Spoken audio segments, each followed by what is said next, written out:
আতর মেখে এরপরে ঈদের জামাতে যখন দাঁড়ায় যায়, সে যে মজা পায়, সারা মাস রোজা রেখে ঈদের জামাতে গিয়ে সে যে মজা পায়, যে রোজা রাখলো না ঈদের দিনে খুব জামা পাজামা সেন্ট এগুলো মেখে টেকে প্রথম কাতারে গিয়ে দাঁড়ায় গেছে, ও সেই মজা পাবে না। ওর মনের মধ্যে একটা সোর সোর ভাব থেকেই যায়।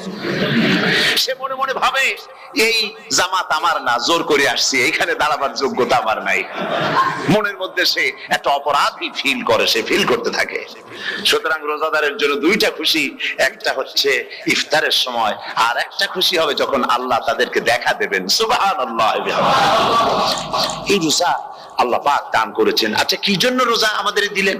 এই জন্য দিয়েছেন যে একটা মাস পৃথিবীর মুসলমানরা না খেয়ে থাকুক দিনের বেলায়, ওই না খেয়ে থাকার যে খাবারগুলি বাঁচবে এগুলি আল্লাহ অন্য কোন এলাকার মানুষদের খাওয়াবেন নাকি?